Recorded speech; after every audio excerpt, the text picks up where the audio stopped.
امروز در تاریخ فوتبال جهانی صحیفه نوی باز شد. بار اول ورزش رقم 1 جهان روز مخصوص خود را تجلیل نمود.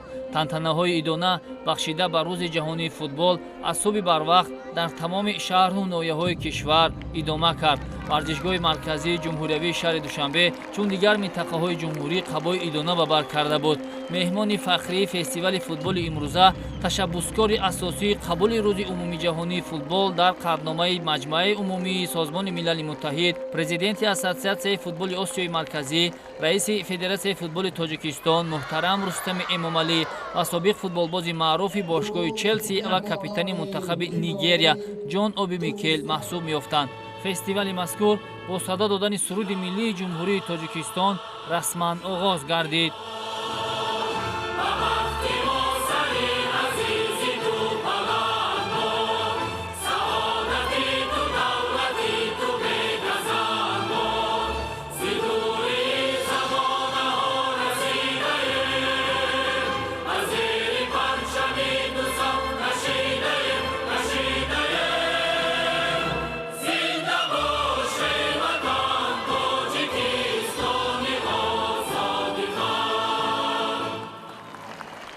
می نخستین مراتبه روز جهانی فوتبال در سطح بین المللی تجلیل کرده شد. فستیوال اساسی در ورزشگاه مرکزی شهر دوشنبه با جلب بیش از 600 کودک و نورس و فوتبالبازان آینده راه اندازی کرده شد.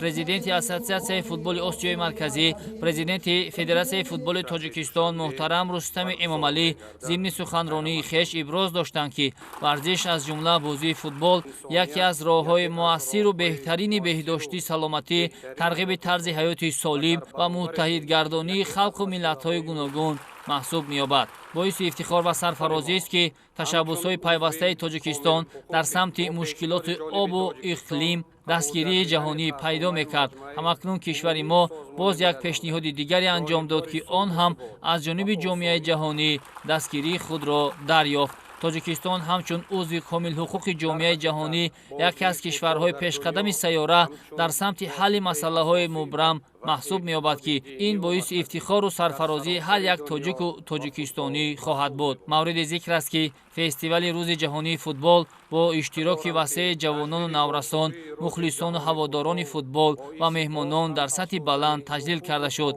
طور تاکید رفت بازی فوتبال در جهان همچون قاصد صلح و واسطه اساسی پیوندسازی خلق و ملت‌ها در عرصه جهانی خدمت بزرگ می‌کند که این رسالت اساسی خود را طی عصرها اجرا می‌نماید. با اعلان روز عمومی جهانی فوتبال، نتیجه‌های فوتبالبازان تاجیک، منتخب تاجیکستان و دیگر دسته‌های فوتبال کشور نیز باز هم بهتر و خوبتر خواهد شد. از جمله چنین تشبثکاری‌ها برای نسل نورس امکان می‌دهد که مهارت و ملکه خود را باز هم بلند برداشته در آینده همچون بازیگران کسبی به کمال برسند و تاجیکستان را در میدان‌های سبز بین المللی ارزنده معرفی بسازند. مهمان فوتبال تاجیک، چهره نمایان فوتبال جهانی، سابق بازیگر دسته معروف چلسی شهر لندن و کاپیتان منتخب نیگریا جان اوبی میکل و پیراهن تیم ملی تاجیکستان در فستیوال روز عمومی جهانی فوتبال اشتراک نمود.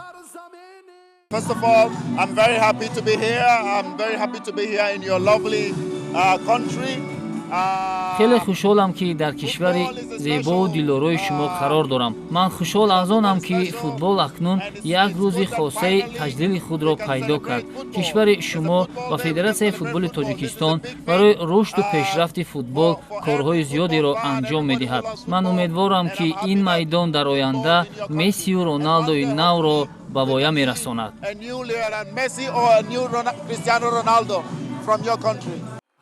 پرزیدنت اسوسیاسیون فوتبال آسیای مرکزی، رئیس فدراسیون فوتبال تاجیکستان محترم رستم امامعلی و سابق فوتبالباز معروف جان اوبی میکل و تمام اشتراکچیان فستیوال از جمله نورسان و جوانان ملاقات انجام داده و آنها تحفه‌های خاطروی تقدیم نمودند.